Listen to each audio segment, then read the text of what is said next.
How's it going, everybody? We back again. It's AG400. We got Big Mike Raider in the house. We're going to talk some Raiders football.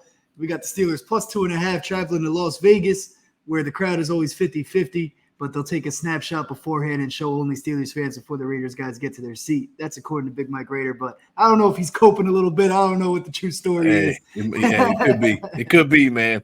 All right, let's get right into it, man. What is going on with the Raiders rushing game right now? They had the best rushing attack in the league last year. What changed this year so far? Because Josh Jacobs has not been putting on so far for my fantasy team, and I need to know if I should trade him now or if things are going to be looking brighter down the line. What's going on here? So two things. Josh Jacobs didn't show up to training camp. He's got to get his legs under him. That's one way you could look at it. He did come in healthy. He did come in in great shape, it looked like. So, it's the football shape that you're kind of looking for with that one. You can kind of look at it in that sort of lens. And second, defenses are crowding the box. These last two games, they're putting 8 in the box. They're making Jimmy Garoppolo, hey, throw it downfield. I dare you. And Jimmy Garoppolo isn't doing it. So that's what you're getting. You're getting 8 men in the box. And they're crowding that inside, and you can't get the run game started. The first play of the game against the Bills, our right guard gets pushed like 3 yards behind the line of scrimmage, and Josh Jacobs has nowhere to go, loss of 4 yards. So that was the kind of the tone setter of that game, right?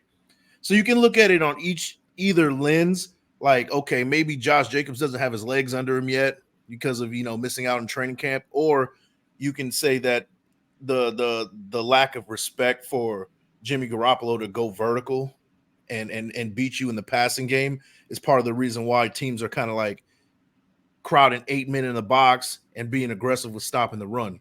So those are kind of like two ways to look at it for sure. Yeah, it's like what they what all the defenses started doing to the Giants last year after they got off to that hot start with Saquon. They were just like daring Daniel Jones to throw down the field. I mean, I guess it makes sense from a defensive standpoint because Jimmy G's success has always come from getting the run game going. When he was in San Fran having all that success, one thing they always had was like a 3-headed running back room in the back that all could perform and all were, moving the ball. And then he can attack downfield with play action, things like that. We were just talking about that when we talked about the 49ers too. That's what Shanahan likes to do. Yeah, and then, the other problem is, Jimmy G had a 3-headed monster, right? He had, 3 running backs to come in and production doesn't necessarily drop. It's Josh Jacobs and that's it. Mm-hmm. And when you have one guy, being that bell cow, it's just you're not going to be successful. You can't put a Zamir White in and expect the same value. Even a Amir Abdullah, he's not that type of running back. He's kind of a, get some swing passes and catch the ball out of the backfield. He's that type of running back. But, and even last year, as good as Josh Jacobs was, he led the league in rushing, but their rushing attack as a team was middle of the pack. It was 17th in the league. So that's a big problem. And that's what's going to continue to be a big problem for the Raiders if they can't get a running back, a second running back, change a pace running back to kind of, really, have some defenses respect that second running back when he does come in. Then you're going to continue seeing these problems with Josh Jacobs. Yeah, I can see that. I didn't even think about that though. Yeah, because it's only Josh Jacobs or bust back there. They still didn't even have one of the better rushing attacks in general. It was just Josh Jacobs led the league. I didn't even think about that. Yeah, you would assume that they had one of the top rushing attacks when he's leading the league, right?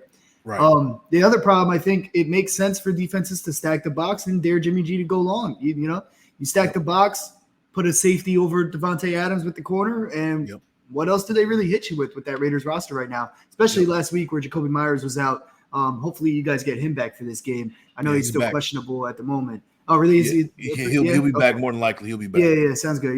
The concussion protocol, they always, they can throw you some curveballs before Sunday night. So that's true. Hopefully it stays that way. But with him being back, I guess you can't do it as much. And then the other thing to worry about for the Steelers side, they might be without Minka. Minka was dealing with that injury that he suffered on Monday night. As of right now, they got him listed questionable with the chest injury. So, if he's out, that makes it a little better for the Raiders there in that situation. But yeah, I needed the answer on that. Shout out to Wasted Talent because Wasted Talent put out a video as well where he was kind of questioning it, and he talked about all the factors. Talked about the new is it the new right guard? The right guard that got pushed back into Jimmy G's lap? Greg He's Van new? Roten. Okay, yeah. I'm not as hard on him as Wasted is. He wants the guy benched and cast to the wayside, never see him again on the field. I think he just had a bad game versus the Bills. We were very one-dimensional, and the Bills knew what we were trying to do. Greg Van Roten was he kind of took the brunt of a lot of that. So gotcha. At a certain point, you had no choice but to be one-dimensional. It seemed like the Raiders didn't even have the ball. I don't even want to look at the time of possession numbers because that's less than 20 minutes for guys. us. Yeah. See, and it was funny. We were talking about Josh Jacobs in the running game when we talked about the Raiders last week. Yep. We anticipated a good day for him. But we did not officially pick it, and I'm so glad that we didn't because I checked back in at around the second quarter, just checked on the numbers real quick, and he was like -8 yards or something. I was like, oh boy, good thing we didn't take over 70.5 or whatever it was, right? Because that would not have looked good on the resume. Right. But what does look good on the resume, since I haven't hit it yet today. Here's our results through 2 weeks of NFL football so far. Yes, sir. Obviously, if that Josh Jacobs, if we made that a play, we'd be looking at 15.5 units, but right. We're looking at 16 for a 57% ROI. So make sure you guys hit subscribe. Follow us on Twitter at @MOO_sports for all official picks as well. We are absolutely killing it so far on the channel. We got to keep that going. That's the plan at least. So let's get into that. Let's get into some bets. What are you looking at for this game here, Mike? Well, look for the Raiders. If they get the ball first, we did talk a lot about Josh Jacobs, right? But if you notice that game against the Bills, Josh McDaniels dialed up a hell of an opening script. The scripted plays, he's the master of that. He looks the best at the beginning of the game.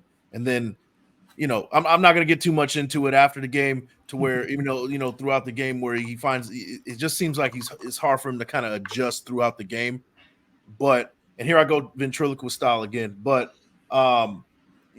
look for the Raiders when they do get the ball. It's pretty much, you can pretty much bet that they're going to get on the board first.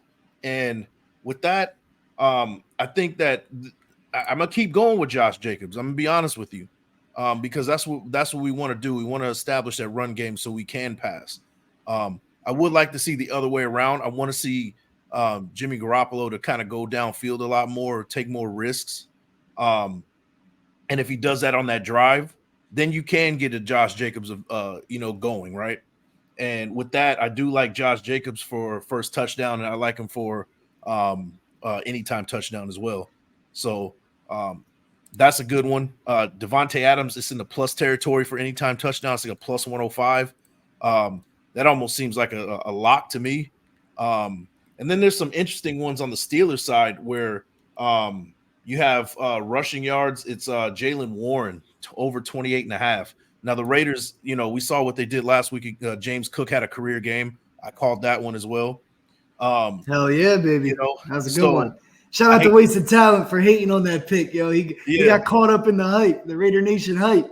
Yeah. And like he was like, I don't agree with you, but I was telling him we don't have the defensive line to really get things going and really stop and plugging in that run game. Now their offensive line for the Steelers isn't great, but I think that what they want to do is kind of establish the run and kind of get Kenny Pickett comfortable to where he's not making too many mistakes, right? Yeah. Definitely. So I can see a Jaylen Warren and a Najee Harris going over their threshold for yards. Jaylen Warren 28.5 over. That seems like that seems pretty easy to me. Yeah, and you took the words right out of my mouth. I was going to bring up Jaylen Warren and the over rushing yards right before you did. Yep. So we're on the same page on that one. I'm gonna lock that one in over 20.5 Jaylen Warren rushing yards. Yeah, and then even Najee Harris for 49.5. That just seems like definitely doable. Yeah, definitely doable. So those are the ones I like for each side. Yeah, I'm trying to figure out. I mean, like Devontae Adams 73.5. I want to see if that price changes when the Jacoby Myers gets in the market here, because he's not in the market even at all right now. Right. But one other thing I like is Daniel Carlson over 1.5 field goals at plus 105. I just feel like they're going to be able to drive the ball a little bit down the field. But the Steelers defense, I mean, that's something that's been true and true my entire life since I was born in '97 or whatever, right? They just hunkered down defensively. That there's some dogs in Pittsburgh, right? So they could get into scoring range and then get stopped on the goal line a couple times possibly, or get stopped around the 20, 30, in the red zone. I think Carlson, he's good for making the kicks. So we just need them to get down there a couple times. And on the other side, I think Chris Boswell as well. Same situation. We hit on a kicker parlay last Monday night. So I might do it for this Sunday night game too as well, where we just take Chris Boswell over 1.5 and Daniel Carlson over 1.5 field goals each. Because I think this could be a game where the teams drive down a little bit, but it gets a little mushy when they get close to the scoring range. So, I agree. And this season, kind of notice what the Raiders are doing as far as defense goes. They play well on first, second down, but they can't get off the field in third down.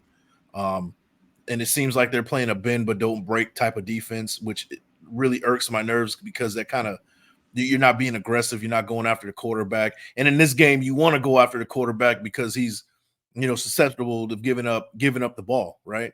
He doesn't have the biggest arm in the world, Kenny Pickett. So it's like, you want to see the defense be more aggressive from the Raiders side, but I don't see it happening. I can see, both teams sustaining long drives in this game and it equating to field goals, like you said. So I do like that pick for sure. Yeah, and with you saying, they haven't been good at getting off the field defensively for the Raiders, I mean, that's a good matchup for that because the Steelers' offense hasn't looked great either. They haven't been able to move the ball that well so far this season, and we're not expecting them to be amazing doing that. So I could see them getting off the field on some third downs in the red zone and things like that, at least twice. Exactly. Yeah, I agree. Another one I like to look at alternate rushing yards. If you can find this on DraftKings, Jaylen Warren over 50 plus yards is a plus 340. Yeah, just to throw it up in the mix. Yeah. Get some value. A little value. Maybe not a full unit on it or anything like that, but play a little something on it and see what happens. Well, we could play it the same way we played the Bills with James Cook last week. We did one unit on the regular over, so 28.5. That shouldn't be too hard for him. And then we could do maybe a quarter unit or a half unit on 50, and then maybe even 70 or something like that. Just up to value. So those odds will definitely be out on DraftKings FanDuel by that time. I was about to look at what his numbers were in the first two games for Jaylen Warren so far. But they're pretty much, I think, just about splitting carries. I mean, in week one, they had to start throwing the ball the entire game. Kenny Pickett had 46 attempts in week one versus the 49ers. They do not want to do that again. They're going to be feeding these running backs. They don't want Pickett throwing anywhere near 35 passes in a game. You know what I mean? Not unless they have to. And unfortunately, the Raiders, they're not their offensive firepower, I don't think, is good enough for them to get out to a crazy lead where they have to get away from the run. The Steelers do. So Najee had 6 carries week one. Jaylen Warren had 3. But the better test is this Browns game where Najee had 10 carries for 43 yards. Jaylen Warren had 6 for 20. And that's against the Browns defense, who has been pretty solid this year so far. Obviously, they had the Bengals game week one. We don't know what the Bengals are this year yet, so I can't really judge the Browns based on that. Looks like Burrow's a little more banged up than we were led to believe. But Jaylen Warren, he can get that 28 on a few carries, and if they end up giving him more, if they're trying to run it down the Raiders' throat like the Bills did last week, then we could definitely hit that. The Bills' second running back got 33 yards last week, and their third running back got 22. So I mean, there's definitely room for some yardage on the ground against this Raiders defense, unless they plug up some of those holes that they had from last week. Right. Yeah, and that's going to be a tall task. The Steelers have a lot to make up for as well. I mean, that offensive line is horrific. If you look at their PFF numbers, I even have it off the top of my head. Dan Moore Jr. out of 71 players at the tackle position, he's ranked 71st. And that's a 23 overall PFF grade. His pass blocking PFF grade was 11.9. And it's not any better on the other side with Okorafor on the other side. He has a 46.8 PFF grade, and which is ranked 61st out of 71 tackles. So they are pretty bad on the offensive line. And I don't know if you want to bet on defense for a sack for either one of the guys. I was about to say that. Max Crosby or even Tyree Wilson. I know he hasn't been playing great, but he's going against Dan Moore Jr., who's been playing just as bad as he has. So if not worse, probably if not worse.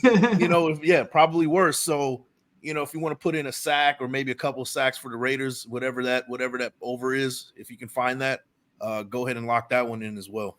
Yeah, I definitely would agree with that. I didn't even know that. I didn't do enough research into the Steelers. But yeah, that offensive line, that is terrible. I can't believe. Hey, you know what? 71st out of 71, and then the other side's bad too. I mean, that's a recipe for disaster going up against Crosby here. Yeah. Hey, and you know what? I chose to pick the Steelers to watch the Steelers game over the Saints game for that reason. That's why I chose that game. There you go. So see, Big Mike was right. This just in, he was right. You guys were all wrong. Hey, that's what I do around here, man.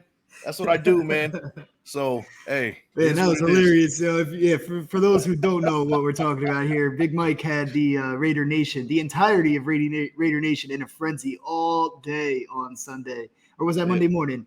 Day Monday, right before the game. He said, if you're watching Derek Carr instead of our next opponent, that just shows me all I need to know about you guys in Raider Nation. Man, they were going at his neck, but he held strong. Yeah, I got toasted, but it was fun, man. I had a good time with that one. That was good, though. Nice little viral one. Add that to the resume. Yep. Yes, sir. Yes, sir. All right. So first touchdown, we're thinking Josh Jacobs on the Raiders side. And I'm sorry if I missed it. Did you take a Steelers side as well, or it's probably not even worth taking them for a first touchdown, right? Or what do you think? If the Steelers get the ball first and they get cooking, Najee Harris, running game. You got to go with these running backs for first touchdown on either side. Gotcha. Anything else you wanted to add on this? And it's Raider Nation, so anything else you want to jump in that's about it. Hey, I could talk for another 30 minutes about the Raiders, but let's do it. I'm just here to listen, baby. Hey. No, you know what? That's about it, man. That's all I got. Gotcha. So any takes on the sides here on the spread or the over-under?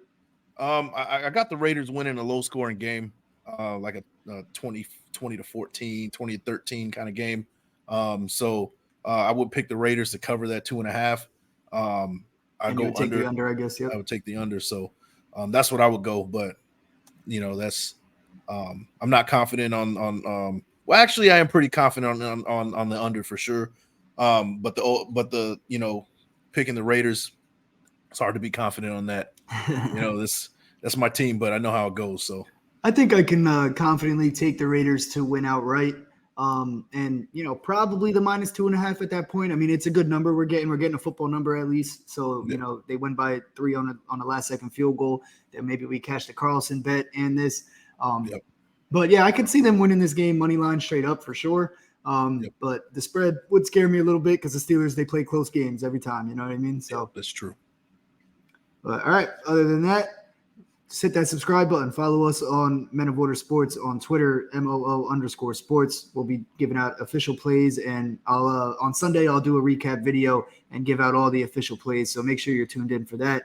And other than that, best of luck betting, everybody. Big Mike Raiders YouTube is in the description box. For all my Raiders fans, go check him out. Big pivotal part of Raider Nation, and gives amazing film study breakdowns on the team, how everybody's performing, things like that. So Raider Nation, I know you're going to tune into this because you see the Raiders in the description here. So yes, definitely jump over there. The link is right there in the description box.